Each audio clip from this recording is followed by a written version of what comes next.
Shout out everybody! Good evening at good afternoon and good morning sa inyong lahat. Gawa tayo ng pakbit. Ayan, nahihiwa ko na yung baboy na dyan. So ayan, igisahin na natin. Habang maggisa tayo dyan kasi matagal pa yan maggisa-gisa. Maghiwa tayo ng o diba? Ganyan ako magluto. Lalo na pag akin lang, ako lang kakain. Prito while gisa, chigaw. Gisa while hiwa-hiwa yan. Ganyan ang tawag nito. Matinding chef. While nakasalang na yung karne doon, madalian nating hiwa. Sabay, while nagisa, while waiting natin maluto yung karne, hiwa-hiwa. Diba? Sinasabi ko sa inyo eh. May manglait na naman sa hiwa ko, pero saan ang pakiko, bahala kayo dyan. Aanhin mo yung magandang hiwa, pagluto mo yan, madudurog na naman yan, diba? Kasi hindi naman ako kagaya sa inyo na magluto na half cook, lata nga. Hindi naman Kaya kayong mga magaling maghiwa dyan, higalingan nyo lang, saan ang pakiko? Kasi mahilig kayo sa half cook, ako hindi nga pwede sa half cook, Diyos ko po. Kaya ganyan ang hiwa ko. So punta natin sa talong, diba? Whatever they call that, ganyan ang paghihiwa ko. Sakto. Pag natapos yan, tapos na din ang luto na din ang aking ginisang baboy.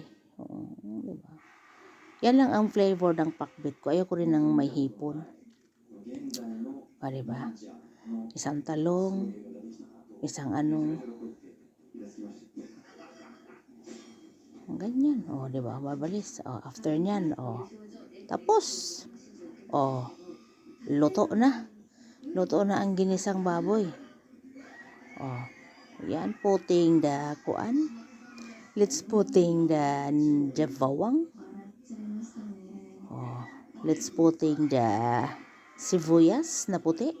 Puti lang naman kasi dito. Wala ko. Ayoko ng pula maanghang. Puti lang talaga ang sibuyas ko. Diba? Ganon ang pagluto. Yan ang magic na luto. Yan ang original professional chef. Saan ganyan? Diba? Ganyan ang mga professional chef. Chef, di ba ganyan? Habang nagsasaing niya, naghihiwa, nagsasalang, nagigisa ng kung ano-ano, naghihiwa, ganyan. So, naku, wag akong ano-anohin na maghiwa muna bago nako. Unahin ang hiwa yung karne, igisa mo na kasi matagal pa naman maluto yan, di hiwa-hiwa ka.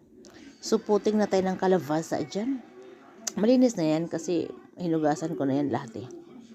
Lahat na yan. Baka hindi kayo nataka, walang hugas-hugas. Sinugasan ko na yan. Ako Diyos ko, malinis ito sa lahat ng bagay. So, ayan, footing. Ang unahin talaga natin dyan. Sa akin unahin ko talaga yung okra. Because the okra is the matigasin ang valatin. Valat ang matigas. Gusto ko malambot, diba? Kaya nangunguna talaga ang okra. And then, the kalabaza. Whatever di ko, kung ano yung luto ninyo dyan sa anong uunahin nyo. Wag mangialam. Kanya-kanya tayo, Kanya-kanya yan. Huwag kayo mangialam. Basta sa akin, pag nagluto ako ng fakbit, nauuna ang okra, kalabasa, and then talong. Pero yung baboy may karne, yung mga karne na yun, may lasa na yun. So, takip-takip muna natin dyan. Diba? So, ayan, okay, halo-halo.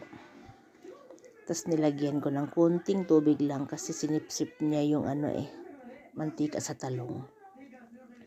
Kunting tubig, nilagyan ko lang siya ng mainit na tubig para magbasa-basa naman siya. Kasi kapag nalagyan mo yan ng kunting tubig, ayan, na yan siya. Diba? So, ayan. Finished product. Yan ang professional chef. Diba? Saan kanyan? So, yan, ganyan lang ang pakbit ko. Kanya-kanya ka sa Pinas, diba? May mga ganun, may mga ba yung mga nilalagay ninyo?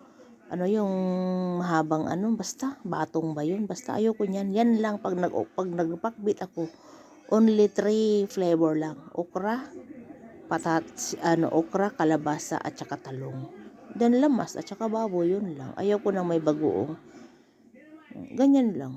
Ganyan naman talaga, kung ano mang gusto mong kainin, yun lang. Panigurado, sabihin na naman yan ni Linlin overcook. Lata. Ay, naku, walang resistensya. Naku, wala yan sa gulay, wala yan sa pagkain ng resistensya. Hindi naman lahat ng ang resistensya natin sa pagkain na sa tamang pahinga yan, okay? Sa mga prutas, sa mga ganyan. So, ayan lang, diba, Havi? Thank you for watching. Mwah.